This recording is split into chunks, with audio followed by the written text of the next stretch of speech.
నమస్తే అందరికీ. Welcome back to Anusha Reddy's kitchen.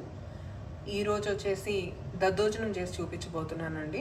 దానికి కావాల్సిన పదార్థాలు: 1 కప్పు పెరుగు తీసుకున్నాను, 1 ఉల్లిపాయ, 2 పచ్చిమిరపకాయలు, 1 ఇంచ్ అల్లం, తిరగమాతలోకి ఆవాలు, జీలకర్ర, పచ్చిశనగపప్పు, మినప్పప్పు. ఈ ఐటమ్స్ ఉంటే మనం దద్దోజనం చేసేసుకోవచ్చు అండి. సో మరెందుకు ఆలస్యం, ప్రిపరేషన్ ప్రాసెస్ స్టార్ట్ చేసేద్దామా? ముందుగా ఉల్లిపాయలు, పచ్చిమిరపకాయలు, అల్లము కోసి పెట్టుకున్నానండి. సన్న పీసెస్గా కట్ చేసి పెట్టుకున్నాను.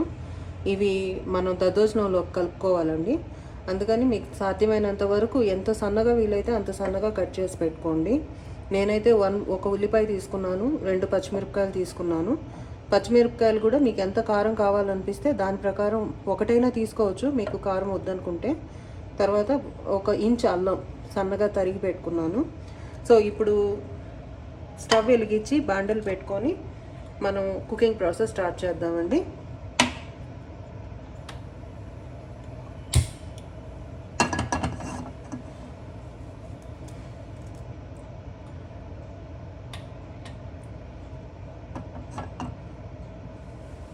సో ఇప్పుడు దీంట్లో కొంచెం ఆయిల్ వేసుకుందాం తిరగమాతకి.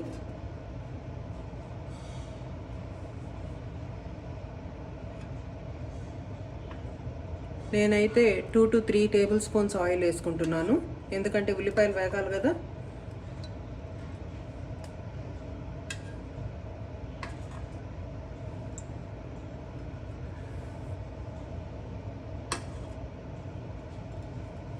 నూనె వేడెక్కిన తర్వాత తిరగమాత వేసుకుందామండి. ఒక 1 minute వెయిట్ చేద్దాం దానికోసం.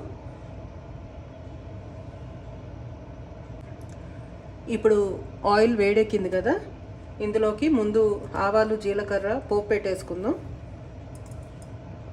కొంచెం ఆవాలు,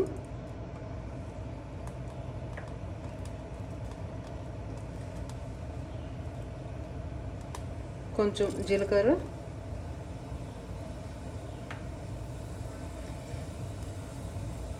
కొంచెం మినపప్పు, అలాగే కొంచెం పచ్చిశనగపప్పు అండి.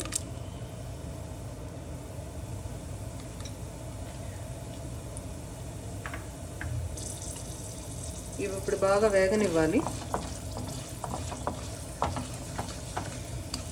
ఈ మినపప్పు, పచ్చిశనగపప్పు కొంచెం బ్రౌన్ షేడ్లోకి వచ్చే వరకు వేగనిద్దాం.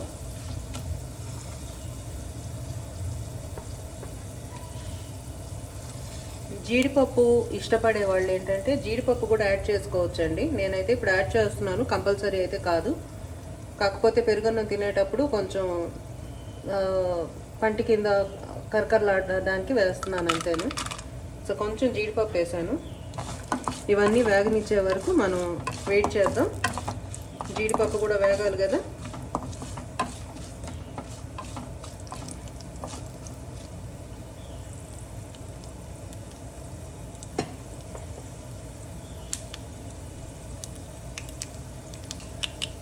చూసారు కదండి, జీడిపప్పు కూడా వేగిపోయింది, పోపు అంతా వేగింది.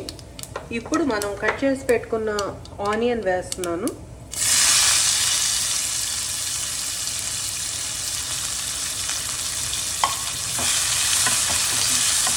ఆనియన్ కూడా వేగనిద్దామండి.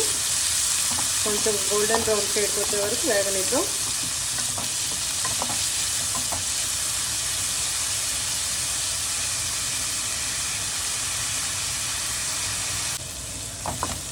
చూసారు కదా, ఆనియన్ కూడా వేగిపోయిందండి.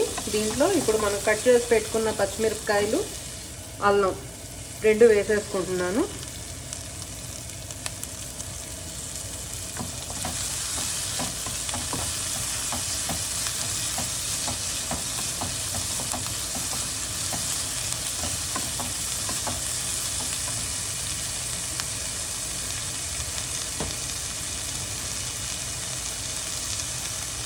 ఇప్పుడు ఇందులోనే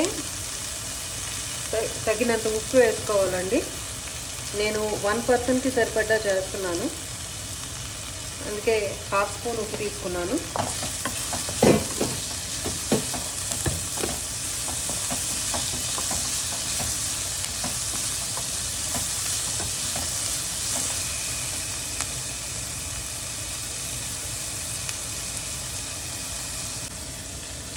పోపు రెడీ అయిపోయిందండి. ఇప్పుడు నేను స్టవ్ ఆఫ్ చేసేసుకుంటున్నాను.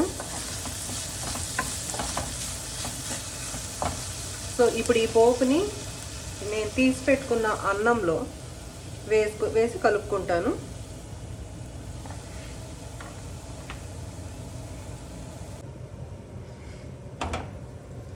సో చూసారు కదా, ఈ పోపు అంతా అన్నంలో వేసి కలిపేసుకుంటాను నేను.